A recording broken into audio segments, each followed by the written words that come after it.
So, why exactly is the human brain so wired to believe fake news?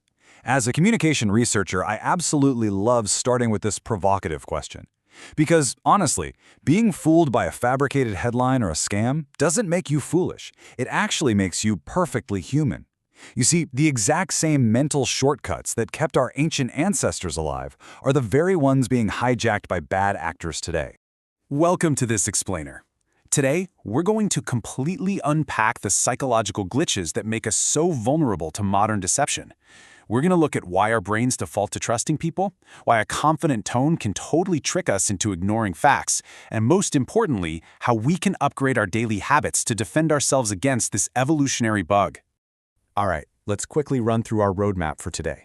We're covering 5 key areas: our evolutionary truth default, the confidence illusion, triggers of viral misinformation, heuristic versus systematic processing, and finally, your deception defense toolkit. Let's dive right in. Part 1. Our evolutionary truth default. Picture this. Back in prehistoric times, if someone from your tribe suddenly yelled, "Predator coming," well, stopping to critically analyze their claim could literally cost you your life. Believing them instantly was a vital survival trait. Fast forward to ancient history, and accepting shared cultural mythologies without question really helped bind massive groups of people together. Trusting the tribe was an incredibly efficient social strategy. But today, in our modern era of rapid-fire digital info, that same automatic trust has become a seriously dangerous liability. And that brings us to a foundational concept from researcher Timothy R. Levine called truth default theory. The core idea here is that humans passively believe others unless a specific trigger forces us into a state of suspicion. We default to the truth because it makes daily cooperation possible. Just imagine if you second-guessed absolutely everything your coworkers, friends, or family told you. We'd be bogged down in paralyzing uncertainty. So defaulting to the truth works for social cohesion, but it means we have to actively trigger our own doubt when things seem a little off.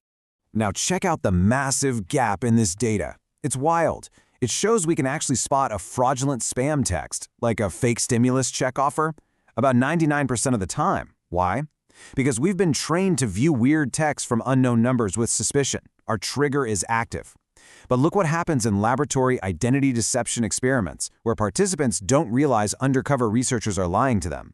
Accuracy plummets to less than 2%. When suspicion isn't actively triggered, we are basically flying blind to deception. Okay, moving on to Section 2, the confidence illusion. So we all crave certainty, right? Ambiguity, or just not knowing the answer, actually causes visceral, physical discomfort in the human brain. And to soothe that discomfort, we naturally trust confident speakers way more than accurate ones. Researchers call this the confidence heuristic. As Dr. Robert A. Burton points out here, that feeling of certainty is involuntary.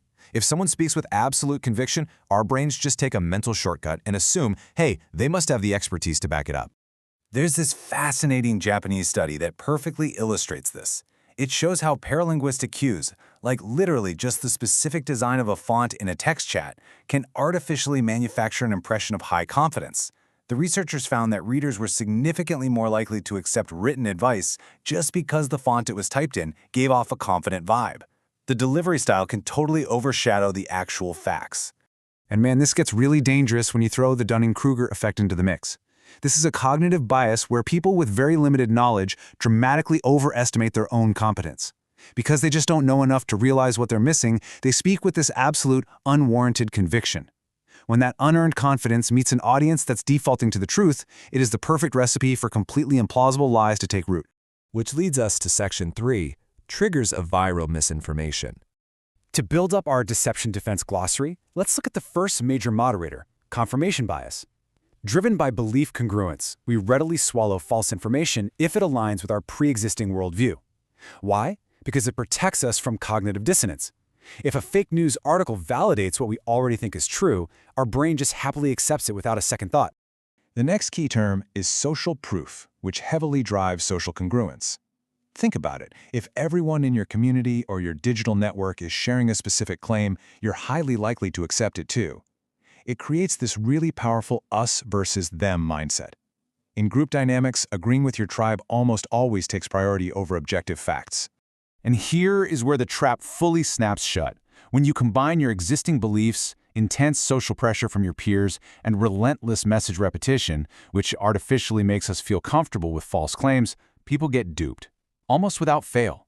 Think of a viral fake health cure. You want to believe it works. That's belief congruity. All your friends are sharing it. That's social congruence. And the algorithm shows it to you 10 times a day. That's repetition. Your brain's natural defenses just shut down entirely. All right, section 4, heuristic versus systematic processing. So how do we actively escape this trap? Well, our brains basically operate in two distinct modes.